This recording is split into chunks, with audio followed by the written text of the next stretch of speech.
기독교인들이 조심해야 되고 기독교인들이 주요 포인트로 잡아야 되는 건 뭐냐면 뭐 현실 정당적 우파, 현실 정당적 좌파, 무작정 지지하자 이런 거는 우린 하면 안 됩니다. 전 그렇게 생각하고 제일 위험한 게 뭐냐면 안녕하십니까, 책 읽는 사자입니다. 여러분, 오늘은 한동훈 법무부 장관에 대해서 요즘에 제가 이거 봐라 하는 포인트가 있어서 여러분들과 한번 나눠보려고 영상을 켜게 되었습니다.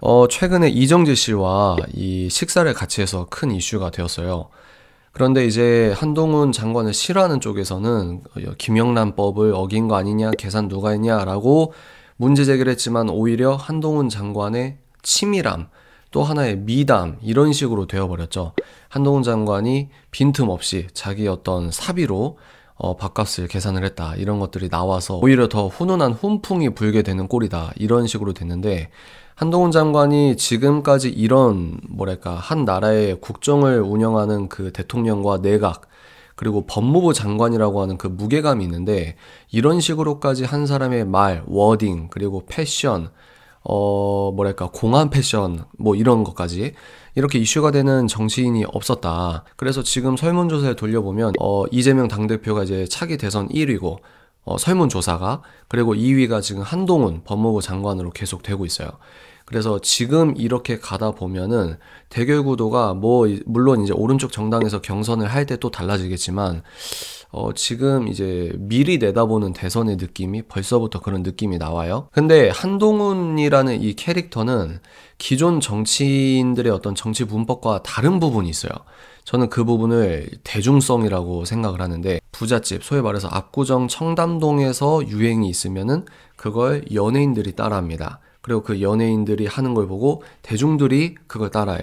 그러면 이 친구들은 또 이제 다른 트렌드로 넘어가고, 이런 흐름이 있잖아요. 근데 한동훈 장관이 갖고 있는 그런 대중성이라고 하면 정치 논법도 논법이겠지만 약간 좀 코드가 다른 어떤 대중 미디어적 영향력도 있지 않을까, 그런 부분을 좀 다뤄보려고 합니다.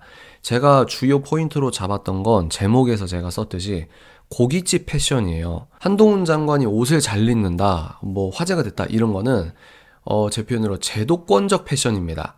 수트, 또 수트와 어울리는 아이템들. 근데 우리가 딱 직관적으로 보면 알 수 있는 게 뭐냐면, 억지로 꾸며서 소위 말해서 보좌관이나 비서관이나 아니면 아내가 이렇게 이거 해봐 저렇게 해봐 뭐 이런 것도 있을 수 있겠지만, 딱 봐도 평소에 옷을 잘 입는 센스가 좀 겸비된 것 같은 느낌이 있거든요. 근데 한동훈 장관은 약간 그런 느낌이에요. 저 잘 모르지만.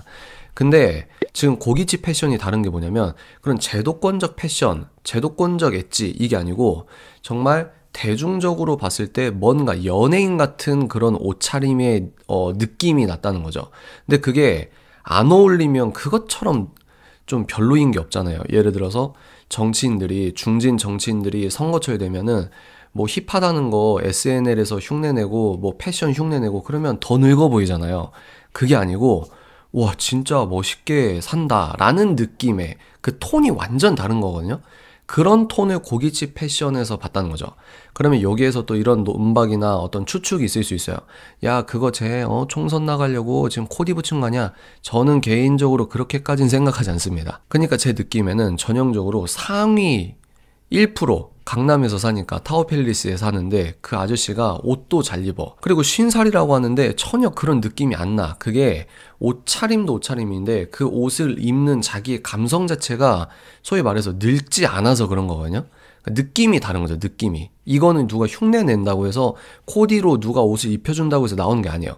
그 느낌이 자기 그 고깃집 패션에 반영이 됐고, 저는 그게 이 사람이 무서운 점이라고 생각을 하는 포인트거든요. 왜 그러냐면 강남에 50살 됐는데 뱃살도 안 나오고 그렇게 하는 아저씨 많거든? 라고 할 수 있는데, 그 사람은 한나라의 법무부 장관이라는 거죠.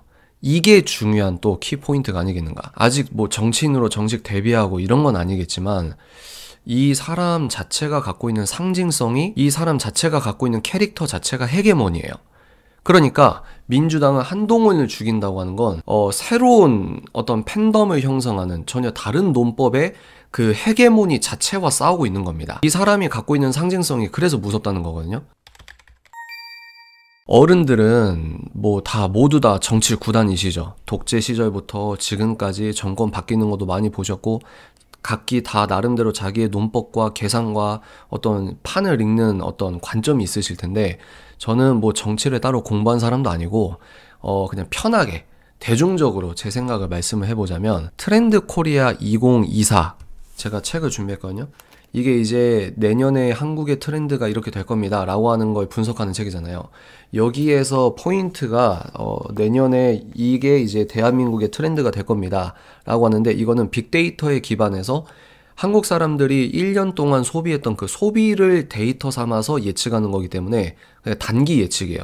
막 그냥 저 멀리 있는 장기 예측하는 게 아니고 단기 예측인데 데이터베이스가 있기 때문에 좀 일리가 있는 부분이 있거든요. 여기 보시면 육각형 인간이 뜬다, 이게 있어요. 이 육각형 인간이라는 키워드가 뭐냐면, 예를 들어서 가수는 옛날에는 우리 오빠 뭐 아이돌을 좋아하는 팬이라고 하면 우리 오빠 노래 진짜 잘해, 우리 오빠는 춤이 예술이야, 이걸로 좋아했다면, 육각형 인간 뭐냐면, 여러분들 야구나 축구 선수 보면은 한 선수를 분석할 때 이 육각형 틀이 있죠. 이 선수의 돌파력, 수비력, 헤딩력 이런 거 있잖아요. 근데 육각형은 말 그대로 모든 거의 완성형을 이룬 사람을 뜻합니다. 그러니까 가수를 좋아할 때도 춤이랑 노래는 기본이에요, 요즘은. 근데 우리 오빠는 강남 8학군에서 살아서 젠틀하고 영어도 잘하고, 또 아빠가 어디 대학교 교수고 엄마는 어디 병원의 원장이고 뭐 이런 거 있잖아요. 그러니까 만화에 나올 법한 캐릭터를 그렇게 좋아한다. 이런 사회적인 문화의 풍토를 제공하는 건 이제 뉴 미디어 플랫폼이죠. 옛날에는 우리 동네, 내 학교 또래들과 비교를 당하거나 비교가 됐으면, 지금은 내 또래, 전 세계에 있는 내 또래, 이게 비교군 자체의 범위가 달라져 버리니까 더욱더 어떤 경쟁 구도의 판이 좀 달라졌다. 판의 크기와 판의 속성 자체가 다 달라졌다. 그러니까 우리가 더 경쟁 상황에서 뭔가 정말 흉내낼 수 없는 완성형, 벼락부자에게 느껴지는 어떤 일종의 천박함, 이런 거 말고 진짜 고의 잘한, 거의 완성형에 가까운 소설에서에 나올 법한 그런 사람들을 추앙한다. 이런 게 이제 내년의 트렌드다라는 식으로 얘기가 되고 있어요. 근데 제가 봤을 때 한동훈 장관이 약간 엇비슷한 캐릭터가 아닐까. 예를 들어 현대고, 압구정동의 현대고 출신이에요.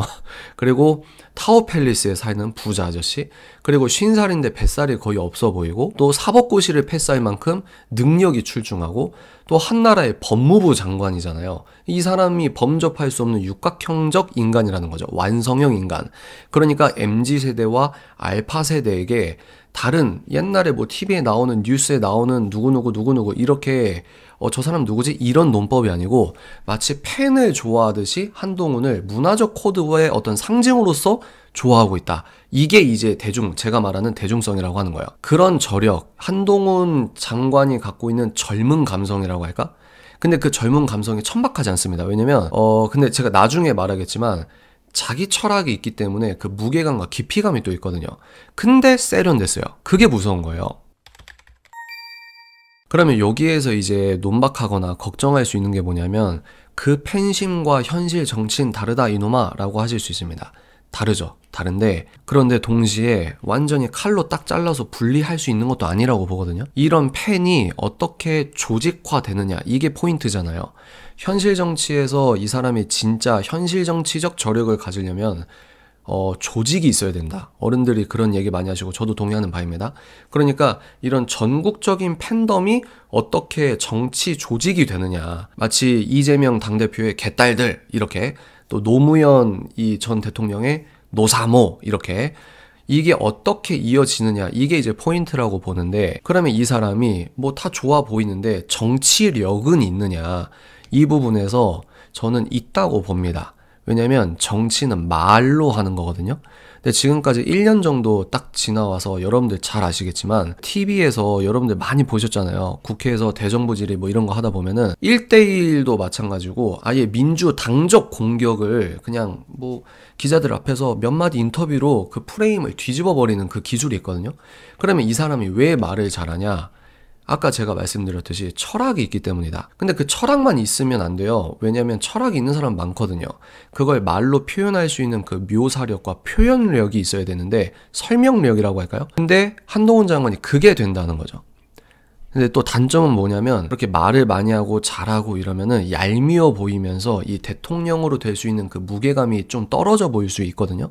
근데 아직까지는 제가 그렇게 이 사람이 대통령감은 아니다라고 하는 국민의식이 있을 만큼 어떤 뭐 무게감이 가벼워 보이는 그런 포인트는 아직까지는 없는 것 같아요. 근데 여하간 근데 이 사람이 정치력은 있는가? 왜 정치력이 있어야 구심이 돼서 조직을 이룰 수 있는 어떤 매개가 될 수 있는데 저는 있다고 본다. 왜? 말을 잘한다. 그러면 그 철학도 너무 단단하고 사법고시 패스면은 법에 정통한 거잖아요. 행정부에서 그동안 일했다고 하면 행정부가 돌아가는 원리도 나름대로 알 것이고 우리나라가 법치 국가이기 때문에 입법부, 행정부, 사법부 다 법으로 한단 말이에요. 그런 의미에서 한동훈 장관이 이제 준비가 여러모로 돼 있는 이걸 넘어서 기존에 볼 수 없었던 어떤 매니아층을 형성할 수 있는 포인트와 그리고 대중들이 선망할 수 있는 어떤 대중적인 호감도도 같이 가져갈 수 있는 캐릭터다. 그래서 무서운 사람이다 라는 생각이 듭니다. 그러니까 민주당에서는 정말 골치가 아프겠죠. 막 어떻게 안 되잖아요. 그래서 몇몇 분들 인터뷰한 거 보면 송영길 의원도 지금 수사 들어가니까 말이 막 독해지잖아요. 그런 거 보면은 진짜 미워하는 것 같아요. 그래서 저는 어떻게 보냐면 만약에 정권이 다음 정권에서 이제 좌파가 정권을 차지한다? 저 개인적인 느낌에는 윤석열과 한동훈은 아마 감옥에서 썩어 지낼 거다. 이런 생각이 듭니다. 개인적으로는 그런 생각이 들어요. 또 윤석열 대통령이 됐을 때 민주당에서 약 40여 명 감옥에 갈 거다. 뭐 이런 말이 돌았잖아요. 그래서 뭐 국민들이 경찰 업무에 뭐 과중이 있고 뭐하고 이런 국민들이 실질적으로 피해를 본다고 하는 이야기도 많았지만 어떻게 했습니까? 검수완박이라고 해서 막 과도하게 법을 바꿔버리잖아요. 근데 지금 민주당은 총선이나 그리고 앞으로 대선에 본인들이 또 이 헤게모니를 또 뺏겨버린다? 그러면 진짜 큰일 날 수 있거든요. 그래서 이쪽이든 치열할 건데 한동훈을 공격하는 쪽이 더 치열할 수 있다.